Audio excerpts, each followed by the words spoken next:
What's up, wrestling fans and hobby enthusiasts? It's Tom here from CollectAWrestlePalooza. Today is mail day, but not only that, it is Grail Day. I'm only featuring one box today because it's a big one. And when I say Grail, I don't mean the most expensive item. I don't mean the most sought after thing in the hobby. I'm talking about an object that I was looking for. This is a personal Grail, something that I've been looking for a while. I found one on eBay. The price was right. I jumped on it. I can't wait to open it. Let's have some fun.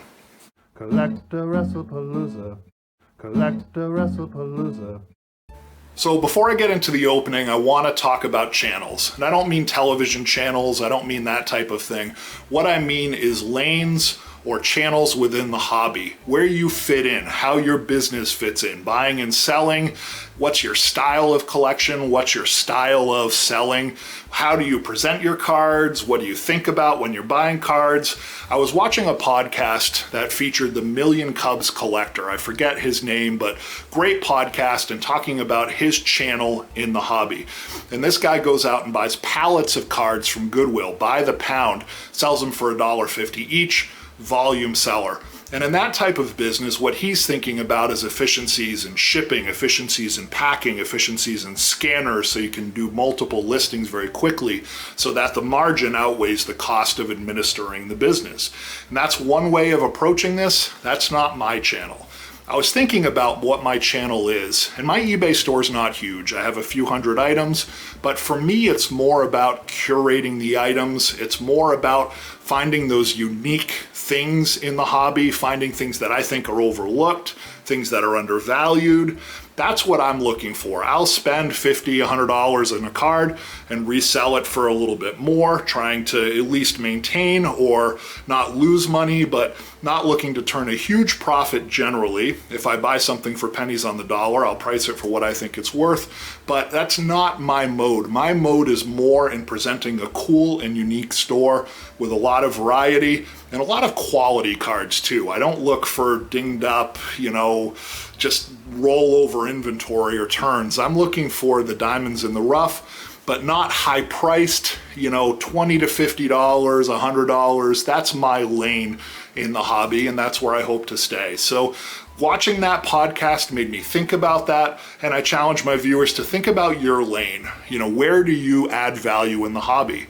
Are you adding value because you can offer access to a large number of cards? Are you adding value because you have a good eye? Are you adding value because you have a lot of cash flow and can invest in big cards? Where do you fit in and how do you add value, not only to your media and your social media, but also to your buying and selling?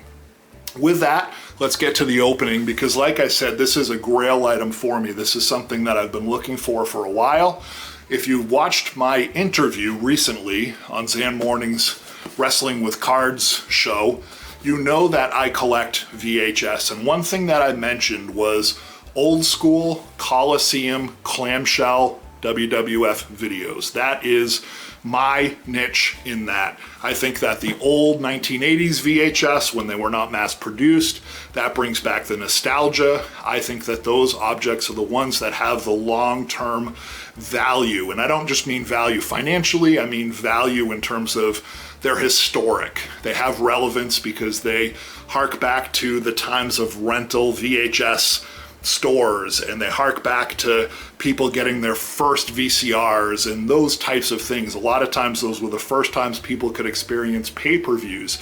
And, to me, that is a valuable object. The late 80s, early 90s mass-produced stuff, those are cool, great images on the front. Some of those titles are rare and scarce, but as a category, I think the old clamshells are where it's at. Now, that being said, most of the old clamshells are either ex-rentals or pretty beat up. So it's all about the quality of the item. It's all about the condition of the item. And I said that my white whale was a sealed Coliseum VHS. Lo and behold, I find one on eBay. The price was right, and get this, it's WF001. Now, in the early days, WWF released their Coliseum videos with WF and then a number. So 1 is the first one, 2 is the second one, 3, and so on and so forth. WrestleMania 1 is actually WF004. Some of the other early ones are Hulkamania 1, Best of the WWF Volume 1. This one is called Bloopers, Bleeps, and Bodyslams. Believe it or not, it's the first VHS in the Coliseum series, and not only that, this one is sealed. So I'm going to get right into the opening. I can't wait to share this with you. So here it is. As you can see, the condition is excellent. The seller did notate that there was an imperfection in the clamshell, which you can see right here. I'm not sure how well the camera picks it up, but there is a dent right here. Outside of that, it looks really, really good. The slip cover is all tight. Sometimes these plastic barriers that hold in the paper image get bowed or wrinkled over time with various environmental conditions. This one is nice and tight. You can see on the side here, right there is where it says WF 001. Wrestling's Bloopers, Bleeps, and Bodyslams. And this was a compilation. Now, how can you tell it's sealed, right? In the early days, these were not shrink wrapped. The seal is this on the side. So one thing to look for when you're buying the old Coliseum clamshells is the condition of this sticker. Sometimes the sticker's not there at all. Sometimes it's there, but it's nicely sliced. Sometimes there's just remnants.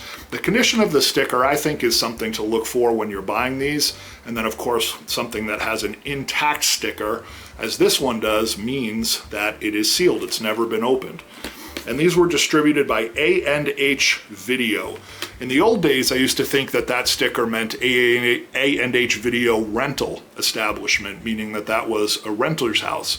But it does not. That was actually the distributor of the product to be resold. So this would have been a retail copy of it, distributed by A&H Video. This one never sold, never opened. This is original packaging. In this collection, we see on the back, it says, watch Classie Freddie Blassie play Mr. Lonely Hearts. Watch the pie fight of the century at the wedding of Paul the Butcher Vachon. And oh no, Captain Lou Albano has gas. So you can see it's some of the lighthearted moments in the early WWF. I don't know if this video was extremely popular. I do remember seeing it in the rental stores when I was a kid, and I never rented it myself, so I have no idea what the content is. But like I said, the history of this one is more because it's sealed and it's WF 001. I see this as one of those artifact type pieces, which of course in a collector's mind, that's a grail. To me, that's a grail. That's something that has more relevance and more value in my collection of VHS, because this one is special. It is sealed, it is #1, and they don't come up very often at all for sale. And the prices range, and when they do come up, you can really command whatever you want because you just can't find them. So those are my thoughts. I'm really excited about this. I'm excited to have it. I'm glad to share it with you. I hope it provides some inspiration, maybe get your juices going or your wheels turning in your own collection. What are your grails? What are some of the things that you're looking for? Have a great week. Thank you for supporting the channel. Enjoy. CollectAWrestlePalooza. CollectAWrestlePalooza.